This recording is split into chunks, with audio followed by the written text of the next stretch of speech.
Can you get referral traffic from guest articles? Is guest blogging good for brand exposure? Does guest blogging help you to rank better in Google?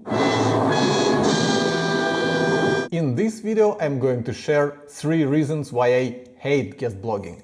But then I'm also going to explain where I think it actually makes sense to do it. Sounds interesting? Then let's get started.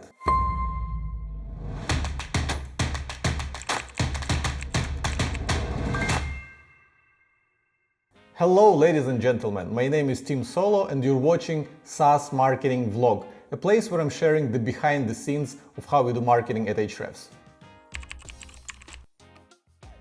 So at the end of each episode, I'm giving out a 30-minute Skype call with me where we can talk about your marketing challenges and I will try to help you with my advice.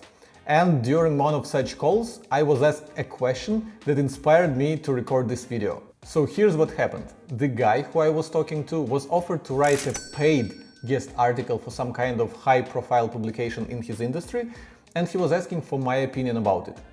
Long story short, I hate guest blogging, especially if you have to pay to get published. This is why I said, no, it's not worth it. But then I also shared my thought process behind saying no, and I explained why it's actually not worth to submit a paid guest article to a publication.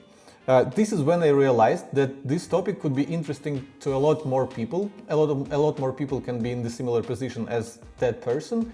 And here you have it. This is why I'm recording an episode about guest blogging. Okay, let me give you 3 reasons why I think guest blogging is a waste of your time, and then I'm also going to share the other side of the coin and explain where I think guest blogging actually makes sense. Reason number 1, you won't get much traffic. Back in 2016, I reached out to 500 bloggers in the marketing niche and asked them to share how much referral traffic they have received from their latest guest articles.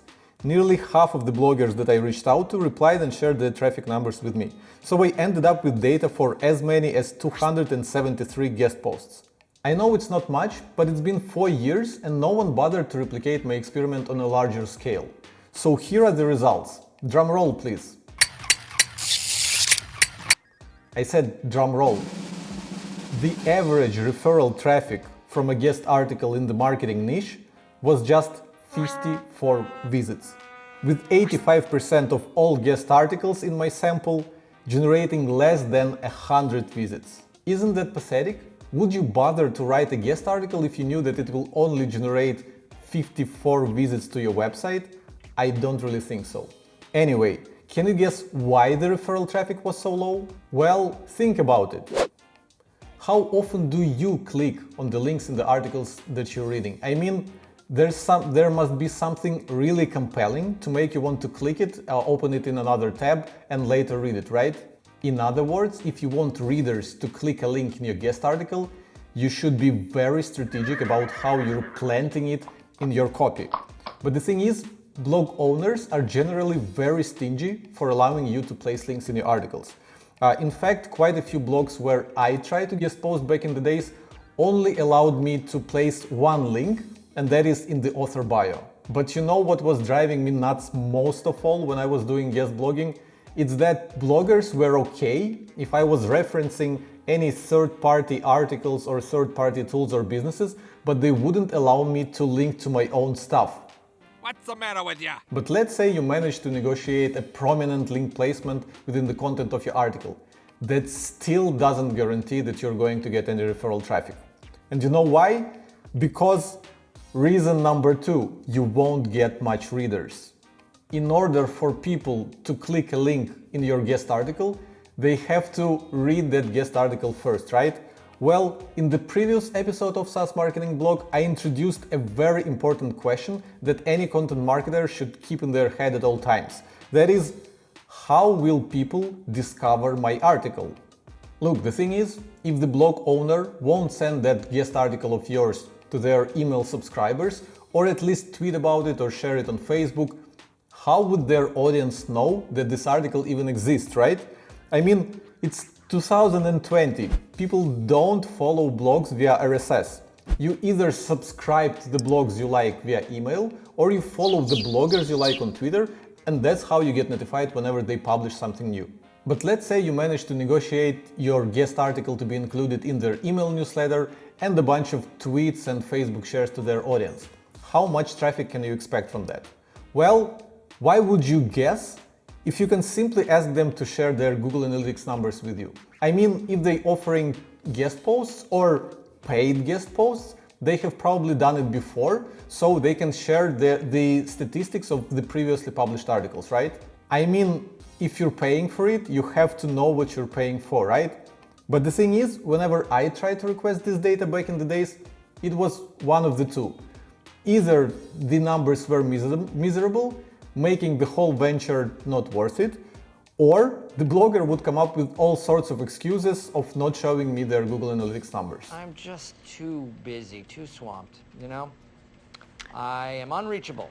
But let's say you were lucky to find the blog, which would allow you to promote your stuff within your guest article, and they would also agree to send it to their email subscribers, to share it on Twitter, etc., etc. Well, this leads to the third and last reason why I hate guest blogging. Reason number 3. Your best content is better off with you. So here's the thing. The blogger might guarantee that they will promote your article to their entire audience and do everything in their power, but what they cannot guarantee is that their audience will even care about your guest article, because this one depends on you. Let me rephrase that. If your article is lame, no one will bother to read it.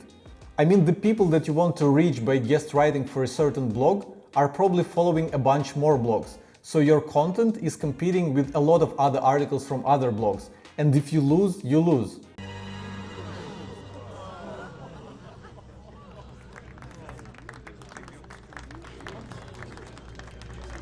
Where am I going with that? If you want to win people's attention, your content should be really good. In fact, many bloggers won't even risk their reputation by sending some lame article to their beloved audience. But then, if your article is so amazing and you're confident that the audience of some blog would be super interested to check it out, why would you want to contribute it for someone else's blog? Or even worse, why would you pay someone and let them have this article on their website? 3 years ago, we have published a cool research study at Ahrefs blog trying to answer a very popular question: how long does it take to rank in Google? Well, if you take the URL of this article and put it in Twitter search, you'll see that 3 years later and it still gets occasional tweets. But what's even more important, if you put the URL of this article into Ahrefs, you'll see that 3 years later and people are still linking to it. And at the time of recording this episode, it has links from over 800 different websites. Here's one of the most recent articles that links to this study. It was published just last month. I guess where I'm going with this is quite obvious. If we were to contribute this article as a guest post for some highly respected SEO blog, they would get all the credit for it, and they would get all those sweet backlinks, not ourselves. So that's how I look at it. And now I'm done with the reasons of why I hate guest blogging. Now, as promised, let me share the other side of the coin and explain cases where I think it actually makes sense. And first of all, backlinks. If you're familiar with SEO, you must know that backlinks are super important for your website to rank high in Google and get search traffic from Google. And at the same time, if you know a little bit about SEO, you must know how hard it is to get high quality backlinks. So, in my opinion, guest blogging is a very straightforward and one of the best ways to get high quality backlinks to your website. In the first few years of doing marketing for Ahrefs, we had a bunch of copywriters whose full-time job was to write high quality guest articles. And when I say high quality, I mean that their output was capped at just one article per week, but they had to make sure that they're writing for quality blogs and that their content is also amazing. And we never paid to place our guest articles somewhere. If you're interested to learn more about building links with guest blogging, I wrote an article about our process at Ahrefs blog. It's titled Guest Blogging for SEO: How to Build High Quality Links at Scale. I will link to it in the video's description below. So what else is guest blogging good for? Well, another reason you might want to contribute your content to someone else's blog is if you want to build relationship with them while also gaining some credibility for your personal brand. Pat Flynn and Glenn Alsop. You probably know both of them if you're into internet marketing and building an online business. Well, here's a guest post that Glenn wrote for Pat a few years ago. Why did he do it? First of all, I know that these guys are friends because it was actually Glenn who introduced me to Pat Flynn a few years ago, which led to me being a guest on Pat's insanely popular podcast. So I have zero doubts that Glenn was pretty much happy to contribute some of his time to write content for his friend's blog. But other than that, Pat has a very huge and very loyal audience, so by letting Glenn write for his blog and tap into his audience, he's kind of endorsing his work in some way. So here's where I'm going with that. Both guys operate in similar niches, online marketing / online business, so their audiences are clearly overlapping. Now think what happens if someone who has heard of Glenn receives an email from Pat Flynn which says that Glenn just published a guest article on my blog. That person would probably think, whoa, I've heard of Glenn before. If Pat Flynn is letting him write for his blog, that guy must be really legit. I mean, if I got a chance to write for the blog of, let's say, Tim Ferriss, I would immediately forget about all my hate for guest blogging. I would stop whatever I'm doing, I would lock myself in a room and not go out until I write an amazing guest article for him. And we're gonna make a new rule. Whenever I'm in here, you hear me typing. Whether you don't hear me typing, what the you hear me doing in here, when I'm in here, that means that I am working. That means don't come in. How do you think you can handle that? And I wouldn't do it for referral traffic or backlinks.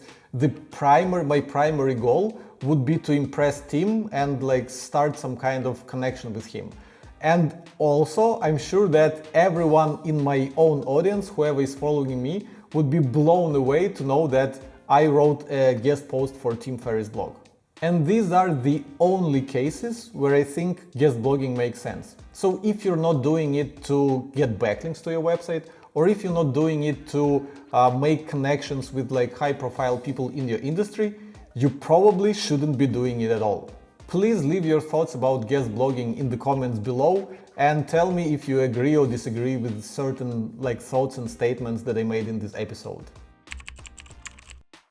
And now it's time for the traditional giveaway that I have at the end of each episode.